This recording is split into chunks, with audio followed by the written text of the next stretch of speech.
سڵاوتان لەبێت خۆشەویستان لە تەوەرەی یەکەمی پرۆگرامی پیام ڕۆژ بابەتێکی هەستیار و زۆر گرنگی دەرونی ئەمڕۆ باس و خواسی لێوەکەین. بێگومان مرۆڤ چەنە گرنگە لاشەی لە ڕووی ئەندامەکانیەوە تەندروست بن، هێندەش زیاتر گرنگە کە لە ڕووی دەرونیەوە بێگومان تەندروست بێت، چونکە دوجار لە نێوان زانایانە ڕاجایی و گفتوگۆ هەیە لەسەرەوەی کە لاشەیەک و ئەندامێکی تەندروست با بڵێن ڕاستەوانەیە لەگەڵ دەرونێکی تەندروست، وە بە پێچوانە شۆگەر دەروون تەندروست باش نەبێت زۆر جار گرفتی تەندروستی لاشەیشمان بۆ دێنێتە بەرەم. جابێ ئێمە باڵانسێک لە نێوان ئەم بابەتەیە هەم لاشە هەم دەروونمان ڕابکەین. یەکێک لەو بابەتانی کە ئەمڕۆ ئێمە باسی لێو دەکەین بریتیە لە تایبەتمەندیەکانی کەسی مانەدار. بێگومان ئەمە بابەتێکی گرنگە بە میوانداری زۆر بەڕێز دکتۆر ڕەسوڵ ئیبراهیم، دکتۆرا لە دەروونناسی گشتی کە بە سوپاس و بەڕێزیان لە ستودیۆ لەگەڵمان میوانن گەنگەشەی ئەم بابەتاکەین. دکتۆر جامە خێر بێت. سەلامت بێخوا سەرەتا بنای خۆی گەورە، زۆر خۆشحاڵم کە لە خزمەتانان بۆ بەرنامەیەکی تایبەت لەسەر ئەم بابەتە. یاخوا بەخێر بێت. ئەگەر لەوە دەست پێ بکەین بۆی بچینە ناو تەوەرەکە و گفتوگۆکانەوە، مەبەست چی لە کەسی مانادار و ئەم کەسی مانادارە بچێ ئەوترێ؟ بەڵێ دیارە ماناداربوونی تاک یەکێکە لەو بابەتانی کە لە دەروونناسیە قسە و با بڵێن جەدەلێکی زۆری لەسەرە و ڕێبازێکی تایبەتە لە دەروونناسیە و خۆشبەختانە من تقریباً 2 ساڵێک ئەوێ زۆر بە چڕی خوێندنەوەی لەسەرەکەم، بە تایبەتی لەسەر مەدرسەکەیان کە هی زانایەکی دەروونناسی ئەڵمانیە بە ناوی فرانکڵەوە زیاتر لە چەندان سیمینار و دەورم لەسەر ئامادە کردووە. ئەمڕۆ بابەتی ماناداربوون بابەتێکی گرنگە لە ژیانی ئینسانە و ئەمە پاڵپشتێکی زانستی هەیە، ینی هەر وشەیەکی لەوانەیە با بڵێن سادە نەبێت، چەمکێکی گرنگە لە دەروونناسیە. ئێمە چۆن دەتوانین کەسێکی مانادار بین؟ دروستە هەر یەکە و لە ئاستی خۆیەوە ڕۆڵێکی تایبەتی هەیە، جا ئەو ڕۆڵە دیاریکراوە لە ژیانی تاکدا. مەسەلەن کەسێک کە لە ماڵەوەی ئەرکی بەڕێوەبەر و باوکایەتی دەگێڕیان ئەرکی دایکایەتی دەگێڕێت، چۆن دەکرێت مەسەلەن دایکێکی مانادار بێ یان باوکێکی مانادار بێت. دروست. و کەسێک کە بازرگانی دەکات کار و کاسبی دەکات چۆن دەکرێت مەسەلەن کەسێکی بازرگانێکی مانادار بێ یان دەکرێت مەسەلەن کاسبێکی مانادار بێ. و لە ژیانی ڕۆژانەماندا مەسەلەن کەسێک ئەبینین کە ڕاگەیانکارە، بەڵام ڕاگەیانکارێکی مانادار کێیە یان پزیشکێکی مانادار کێیە؟ ئەم بابەتە فرانکڵ تابعاً بۆ ماوەی 4 ساڵ زیندانی ئەبێ لە ئەڵمانیا، دوای ئەوە کە سوکاری خۆی دەبینێت لە بەرچاوی خۆیان مەسەلەن لە ناڕەحەتترین حاڵەتە تووشی با بڵێن لە ڕووی دەرونیەوە تووشی گەورەترین حاڵەتی دەرونی دەبێت، لەوە کە دایک و باوک و خزم و کە سوکاری هەمووی لە بەرچاوی ئەو ئەسووتێندرێ لەلایەن نازیەکانەوە. ئەمە گرفتێکی گەورە بۆ ئەو دروست دەکات، بەڵام چونکە خۆی پزیشکێکی دەرونی بووە توانی ئەو 4 ساڵە ببێتە چۆنەڵێ ڕاهێنانێکی گەورە لە ژیانی ئەوداوە میتۆدێک ڕێبازێک لە چارەسەرکردنی دەرونی پێشکەش بە مرۆڤایەتیکا لە چوارچەوەی زانستی دەروونناسی بە ناوی لۆگۆتراپی، ینی مانا چارەسەری. دەکرێت ئێمە لە ڕێگەی ماناوە چارەسەری زۆر گرفتی دەرونی بکەین، چونکە فرانکڵ ئەڵێ ئینسان بە شێوەیەکی گشتی 2 دەستن، دەستەیەکیان مانادارن و دەستێکیان بێمانان. بێمانە بۆ مانایی نەکە قیمەتی نییە، بەڵام لە ڕووی زانستی دەرونیەوە کەسی بێمانە ئەوەیە کە زیاتر تووشی گرفتی دەرونی دەبێت و هەر لەو ڕێگەیەشەوە دەتوانرێت بۆ نمونە چارەسەری ئەو گرفتە دەرونیە بکرێت بەوەی کە کەسێکی مانادار بێ. تاوان کە باسی ماناداری دەکەین زۆر شتێکی تریش دێتە بەردەمان، ئەویش مەسەلەی ئامانجە و لە ژیانی تاکدا ئەوەی کە زۆر تۆخەوە ئێمەمانە مەسەلەن لەگەڵ خەڵکا باسی ئەوەکەین کە دەبێت ئینسان ئامانجی هەبێ لە ژیانیە و کەسێکی ئامانجدار بێ لە ژیانیە. ئیتر تۆ لە هەر مەرحەلەیەکای لە هەر پێگە و منسەبێکای، بەڵام ماناداری لەسەروی ئامانجەوەیە، چونکە ماناداری وا لێ دەکا کە تۆ مەسەلەن کەسێکی هاوسەنگ بی لە ڕووی دەرونیەوە و کەسێکی بەرهەمدار بی لە ڕووی کواڵەتی و ئیشکردنەوە چونکە گومان تێدا نییە هەموو کەسێک دایکێکی مانادار نییە و هەموو کەسێکیش باوکێکی مانادار نییە. من مناڵەکەی خۆم گەورە ئەەکەم دوای ئەوەی کە دەگاتە تەمەنی شوکردنیان ژنهێنان ئیتر ئەڕوا لە ماڵی ئێمە دەڵە فەرموو بڕۆ ئیتر ئەوەی کە لەسەر شانی من بوو کۆتایی پێهات بەڵام لەوێدا باوکایەتی کۆتایی پێ نایە لەوێدا ڕاستە من ناچمە ناو ژیانی تایبەتی خێزانی ئەم دوو نەفەرە بەڵام دەبێ ئاگام لە گرفتەکانیان بێ ئاگام لە پێشکەوتنەکانی بێ. مامۆستایە کە دەچێتە سەر کلاس دەرز ئەڵێتەوە دەرسەکەی خۆی ئەڵێتەوە و دەڕوات و کۆتایی بە ئەرکەکەی خۆی دێنێ بەڵام کە دەبینێ بەبێ ئەوەی کە هیچ تێبینی بکە بەڵام کە دەبینێ کەسێک کە گرفتی هەیە و ئەمڕۆ سەیرەکەی وەکو مانگی پێشوونیە دەستی دەگرێت و بۆی بزانێ گرفتەکەی چییە ئەوە مامۆستای مانادار. پزیشکێک کە ئەچێتە لای مەسەلە نەخۆشێک من نەخۆشم ئەچمە لای پزیشکێک نوسخەیەک دەنووسێت لەو دەرمانەی کە پێویستە من بۆ ئەو نەخۆشیەم بەڵام پزیشکی مانادار ئەوەیە کە دوای چەند ڕۆژێک ئەگە بکرێ ئەحواڵی من بپرسێتەوە یان لە ڕێگەی ئەو وەسائلانەی کە هەیە بڵێ پەیوەندی بکە بزانە ئەو نەخۆشەی ئەو دوێنێ و پێرێکە هاتووە بۆ لایە و ئایا ئەو دەرمانەی جواب داوەتەوە یاخود هەموو شتێک مادە نییە خۆمان ئەزانی. کاک دانا من بۆ نمونە لە سۆشیال میدیا بە تایبەتی ئەو ماوەیە دووسێ شتم بینی یعنی ڕاستی جێگەی سەرنج بوو کەسێک ڕۆنی سیارەی ئەکردە دەبەوە بەڵام دەبەکانی لەزگەی پێوە نەبوو لەزگەیەکی چۆنەڵی لاتینی بوو لێدا بەڵام لە وڵاتی ئێمەیە بوو کەسی بازرگان ئەم کارە ناکە لەوانەیە من براکەی من بێ ئەم تیجارەتە بکە بەڵام بەیانی من سیارم هەیە چمە و ڕۆنە ئەکڕم و ئەی گۆڕم و ئەی خەم ئەی کەمە ناو سیارەکە. بازرگانی ماناداری ئاوانیە. من لە ماڵەوە گڵۆپم داناوە لە پێشەوەی با بڵێن واجهەی خانووەکە 5 گڵۆپ 6 گڵۆپە هەر 5-6 گڵۆپیان بەیەکەوە سووتان. دەزانم کە پرۆگرام کراوە کە بۆ ماوەی مدەتێکی مەسەلەن 6-7 مانگێک ئیش بکات و دوایی لە کار بکەوێت. بەداخەوە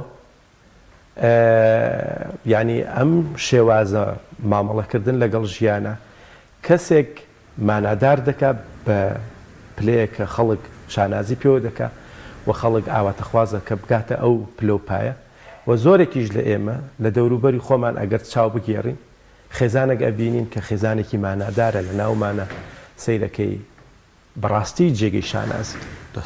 مامۆستامان بووە لە ژیانی تەلەبایەتی و قوتابیەتیدا شانازیمان کردو کە ئەمە مامۆستامان بووە و کە دەیبینین یعنی بە جورئەتەوە دەچین ئەو پەڕی ڕێزی لێ ئەگرین.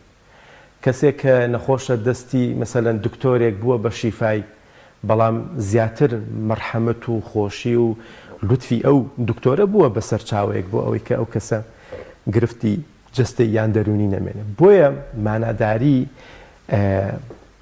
بابەتێکی گرنگە لە دەروونناسیە و ئێمەی دەروونناس ئیش لەسەرەوە دەکەین کووە ئینسانەکان لە ژیانیاندا لە هەر پێگە و لە هەر ئاستێکدا بن کە سیمانەدار بن کەسێک بن کە بتوانن هەم سایە و سێبەر بن بۆ خۆیان هەم سایە و سێبەریش بن بۆ دەوروبەریان. زۆر باشە باس چەند نمونەیەک هێنایە بۆ ماناداری و کودایکی مانادار مامۆستایەکی مانادار یاخود دکتۆرێکی مانادار تایبەتمەندی ئەم کەسانە لە کەسێکەوە بۆ کەسێکی تر بۆ ماناداری دەگۆڕێت. بەتێکیت ینی وەکو ئاماژەم پێکرد فرانکل مرۆڤەکانی کرۆ بە دوو دەستە دەستەیەک کە پێی دەوترێ ئینسانی مانادار تایبەتمەندی ئینسانی مانادار چییە و کەسێکیش کە مرۆڤی بێمانان یان مرۆڤێک کە هیچ تەتەورێکیانە بەڵام هاوکات لەگەڵ ئەوەدا ئەگەر بین باسی تایبەتمەندیەکانی ئینسانی مانادار بکەین یان ئەوانەی کە مانادارن من پۆڵێنکردنی مارتن سلیگمانتان بۆ دێنمەوە کە ئێژێکەکە لە دەروونناسە ئەمریکاییەکان و خاوەنی دەروونناسی باشە سایکۆلۆژیای ئیجابی ئەو ئەڵێ ژیان بە شێوەیەکی گشتی ئینسان 3 جۆر ژیانکردنی هەیە یعنی مرۆڤەکان بە 3 شێواز ژیانەکەن یانەوەتە یەکەمیان ژیانی چێژسەنتەریە. ژیانی چێژسەنتەری یعنی ئەو کەسانە کە تەنها لە پێناوی چێژە ژیانەکەن، هەموو خولیا و ئاواتێکیان بووە بە چێژ وەرگرتن. گومان تێدا نییە ئەوەش لە ڕاددە دەرچوونێکی گەورەیە کە ئێمە لە ئاینی ئیسلامە ئاماژێکی گەورە هەیە لەسەرەوەی کە ئێمە نابێ ئیفرات بکەین لە ژیانکردنە. ینی خۆی ئێمە زیاتر لەسەر شتێک بێ کە تەنها بریتی بێ لە چێژ وەرگرتن. چێژ وەرگرتن ئەو کەسانی کە ژیانیان بە شێوازێکی چێژ سەنتەریە، ئەوەیە کە هیچ کاتێک چاویان تێر نابێ، هیچ کاتێک گەدەیان تێر نابێ، هیچ کاتێک لەزەت نابێتە سەرچاوەی تێربوونی ئەو کەسانە. ینی ئەگەر سارێکی مۆدیلی 2024 هەبێ حەزەکە 2026 هەبێ، ئەگەر خانوویەکی بێ حەزەکە دەخانوی هەبێ، ئەگەر سفرەکەی یەک خواردنی لەسەر بێ حەزەکە دەیان خواردنی لەسەر بێ. ئەوەش بۆ مانایان نییە کە ئینسان دابماڵدرێ لەوەی کە چێژ لە ژیان وەرنەگرێت، بەڵام هەموو خولیا و ئاواتەکانی ئەو کەسانە بووە بە چێژ سەنتەری و ئامادەن مەسەلەن خەڵکانی تر بکەن بە پر بۆ ئەوی بگەن بە چێژ، خەڵکانێ بکە ئیستیغلال بکەن بۆ ئەوی چێژ وەربگرن لە ژیانە. و ئێمەش دەبینین کە لەم ژیانی خۆماندا لەو بەرگی کەوتنانی کە هەمانە لەگەڵ دەور و بەرمان خەڵکانێک هەبوون کە سوء ئیستیفادەیان لە ئێمە کردووە، ویستویانە بە خراپە بەکارمان بێنن. ئەمە جۆرێکە لە ژیانکردن. ژیانی دووەم بریتیە لە ژیانی یاسا پارێزی. کێن ئەو کەسانی کە ژیانێک دەکەن بە شێوازی ژیانی یاسا پارێز؟ دەمان ئەو کەسانە دێن ئەرک و وەزیفەی خۆیان وەکو پێویست لە چوارچێوەیەکی با بڵێن چۆن ئەڵێ کەلتور، ئەو کەلتورەی کە هەیە یاسایەکی هەیە، یاسا نابەزێنن، یعنی لە چوارچێوەیەکە مامەڵە دەکەن. ئەو مامەڵەکردن مامەڵەیەکی یاسا پارێزیە، بەڵام هیچ تەتەورێکیان نییە، هیچ سێبەرێکی تریان نییە بۆ دەوروبەریان، هیچ کەسێکی چۆن ئەڵێ مانادار نین. ئەوانەش مەسەلەن ئەگەر نمونەیەک بێنینەوە مامۆستایەکە ئەچێتە مەکتەب دەرس ئەڵێتەوە دێتەوە ماڵەوە، ئاگای لەوە نییە کە تەلەبەیە گرفتێکی هەیە، ئاگای لەوە نییە کە مامۆستایەکی ڕەفیقی گرفتێکی هەیە، ئاگای لەوە نییە کە ئەو ئیدارە و بڕێ و بردن و ئەوانە لە ئەو ستافی کە ئیشی لەگەڵ دەکات ئەو دەبێ پۆینتێکی باش بێ لە ناویاندا. تەنها ئەرکی ئەوەیە کە دەست بە کڵاویەوە ئەگرێت و بانەی بە ئیشەکەی خۆی ئەکات و ئەگەڕێتەوە. و دوکاندارێکیش بە هەمان شێوە، و کەسێک کە تەکسیەکیشی پێ بە هەمان شێوە، ئیشی ژیانی ڕۆژانەی خۆی بە ڕێکوپێکی ئەباتە سەر و هیچ گرفتێکی نییە. ئەمە جۆری دووەمە. جۆری سێمیان بریتیە لە ژیانی ماناداری. ژیانی ماناداری ینی کەسێک کە بە شێوازێکی مانادار ژیانەکە. ئەویش چۆنە بەڕێزان؟ ینی دوو تایبەتمەندی گرنگی هەیە ئەو کەسە. یەکێکیان ئەوەیە کە سوود لە سکیڵەکانی خۆی وەرەگرێ، سوود لە بەهرەکانی خۆی وەرەگرێ، سوود لەو توانایانە وەرەگرێت کە خۆی گەورە پێیداوە و ئامادەیە وردە وردە چی بکە بەرەو پێشەوەی بەرێ. پزیشکێکە بۆ ناوەستێکە بۆ نمونە تەنها کولیەکی تاو کردو یان بۆردێکی هەیە لە بوارەکەی خۆیدا، بەڵکو بەردەوام خەریکی خوێندنەوە مطالعەکردنە و دەیەوێ ئەو زانیاریە بخاتە بواری ژیانی هەم دەوروبەری هەم خۆی. تایبەتمەندی دووەم ئەوەیە کە هاوکات ئامانجەکانی خۆی لەگەڵ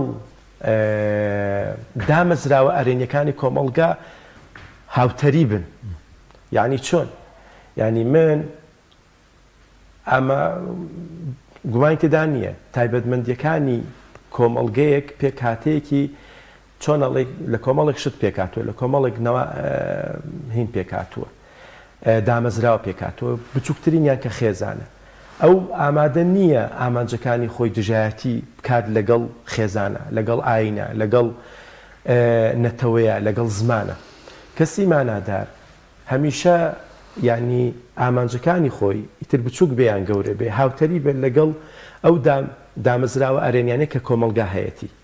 ئێمە دەبینین کە ئەمڕۆ خەڵکانێک هەیە کە دژایەتی خێزانەکەن، نانەوێت خێزان بەو نەمەت و بەو شێوازێکی ئێستا ئێمە هەمانەکە بەو شێ بمێنتەوە. گومانیش تێدا نیە ئێستا گەورەترین مەترسی لەسەر خێزان، لەسەر ئاین.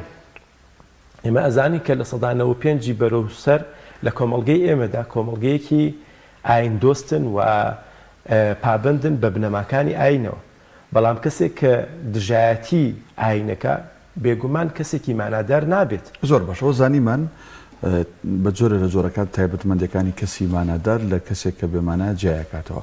بەس با پرسیارێک جدی بکەین، ئایا تاکێک هەر لە ساتی لە دایکبوونی و تا گەورەبوونی بە ماناداری لە دایکە بێ، یان ئەم سیفەتە خۆی لە خۆیان بەرجەستەیەکە، خۆی مانادارە خۆی بێمانەکە و نەخێر مانادار نییە خۆی مانادارەکە؟ ئەمە چۆناییە دکتۆر؟ گومان تێدا نییە. ئێستا ئێمە کاتێککە لە دایک ئەبین دەست دەکەین بە ڕفتار، ینی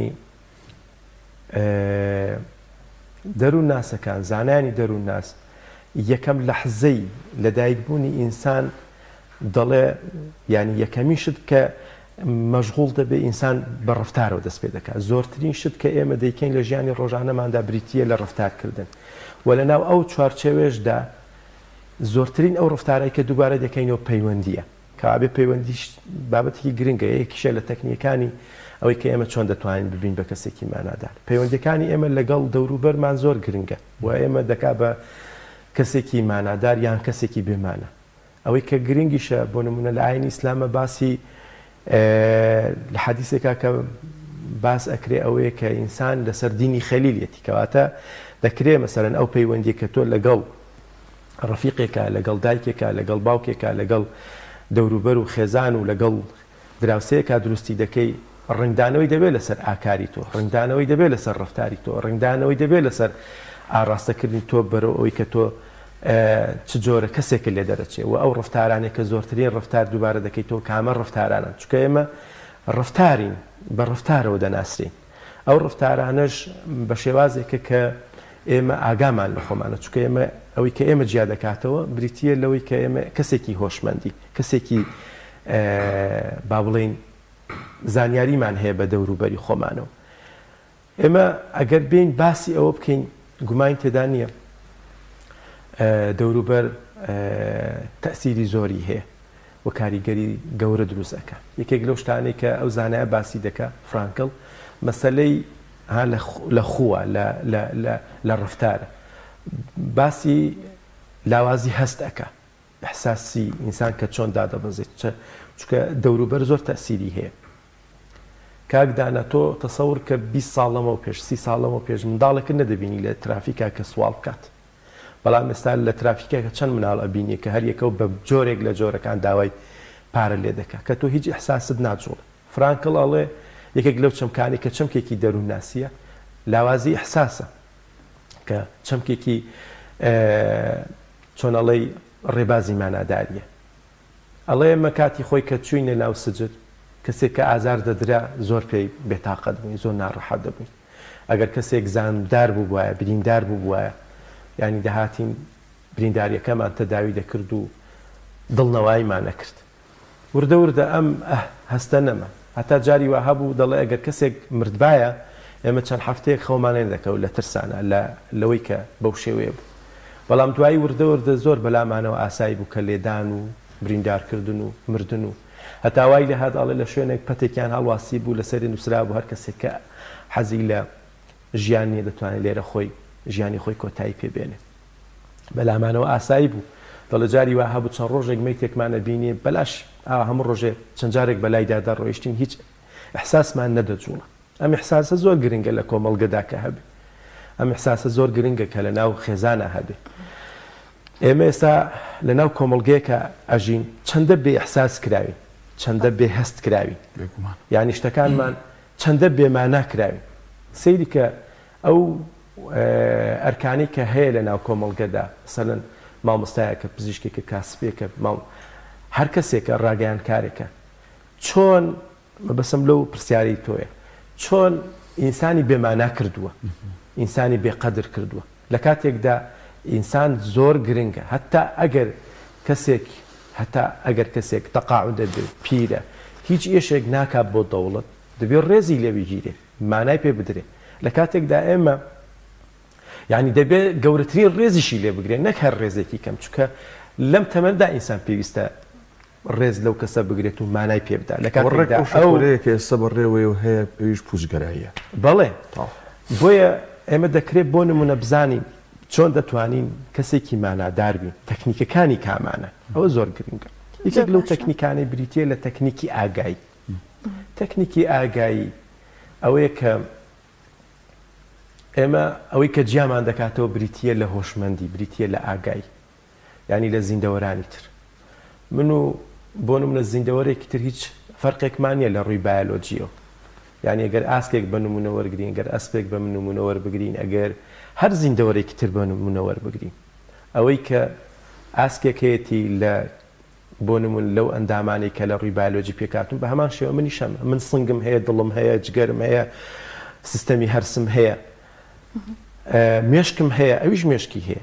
بەڵام پەروەردگار ئەو سیستەمە دەماری کە من هەمە وەکو مێشک ئەویش هەیەی، بەڵام ئەوەی من بە شێوازێک پرۆگرام کراوە جیاواز بێ لەوەی تریان، جیاواز بێ لە زیندەوەرێکی تر. ئەوەی من جیا دەکاتەوە ئەوەیە کە من دەزانم باپیرانی من چێن، مێژوو من خۆم ئەینوسمەوە، دەزانم لە کوێوە هاتووم و ئایندە ئەزانم تعریف بکەم، بەڵام زیندەوەرێکی تر بەو شێوەیە نییە. و یەکێک لە زانایانی تر وەکو یۆنگە ئەو باسی ئەوەکە، ئێمە و ئینسان، ئێمە و حیوان هیچ فەرقێکمان نییە، بەس لێک شتا فەرقمان هەیە، چونکە لە ڕووی بایۆلۆجیەوە. ئەویش ئەوەیە ئەو کەسێکی بە ئاگایە، ئێمە کەسێکی بە ئاگاین، ئەو زیندەوەرێکی بێ ئاگایە، یعنی ئاگادار نییە بەوەی کە لە ئایندەدا چی ڕوودەدا، بەس ئێمە ئەمڕۆ پێشبینی ئاو هەوا ئەکەین، ئێمە پێشبینی ئەوە دەکەین مەسەلەن ئەگەر دوو هاوکێشە لە تەنیشتی یەکتری دابنین نەتیجە بەکوێ دەگەین. بۆیە ئێمە هەمیشە دەبێ ئەگەر بمانوێت کەسێکی بە ئاگابین پێویستە چی بین؟ کەسێکی ماناداربین پێویستە کەسێکی بە ئاگابین. ئاگاییش من ئەوەی کە دەمەوێت زیاتر سێگۆشەیەکی کە پێی دەگوترێ سێگۆشەی خود ئاگایی. ئەم سێگۆشەیە زۆر گرنگە لە دەروونناسی، من زۆر لە سمینارەکانە ئاماژی پێ دەکەم. ئەم سێگۆشەیە باسی ئەوە دەکات کە ئێمە کەسێکی ماناداربین. لە سێگۆشەکەدا ڕوونی ئەەکەینەوە کە ئینسانی بە ئاگا یەکەمی شت لە زانیاریەوە دەست پێ دەکات. ئێمە دەبێت کەسێکی چۆنەڵی زانیاریەکان لەگەڵ ڕۆژگارە کۆکەینەوە. دکتۆر کەمتر لە سی چرکەمان جا بۆیە ئەمە دەکرێت بۆ نمونە ئێمە لە ڕووی ئاگاییەوە زانیاریەکان کۆ بکەینەوە و لە ڕووی کاتێک کە زانیاریمان کۆ کردەوە ئێمە مەهارەتێکمان پێ دەدرێت کە مەهارەتی هەڵسەنگاندنە. دەزانین کە ڕەش و سپیلێک جیاکەینەوە هەڵسەنگاندن ئەەکەین و کاتێک کە هەڵسەنگاندن ئەەکەین بۆ شتەکان بێگومان چی هەڵدەبژێرین؟ ئەو شتە هەڵدەبژێرین کە باشترینیان. دەستخۆش دەستخۆش بە زۆر سپاس بۆ دکتۆر ڕەسوڵ ئیبراهیم دکتۆرا لە دەروونناسی گشتی. پرسیاری تریشمەمەوە بەس کات دەرفەتی نایە کە پرسیارەکان لە خزمەتان. دەستخۆش بە زۆر سپاس دەکەم.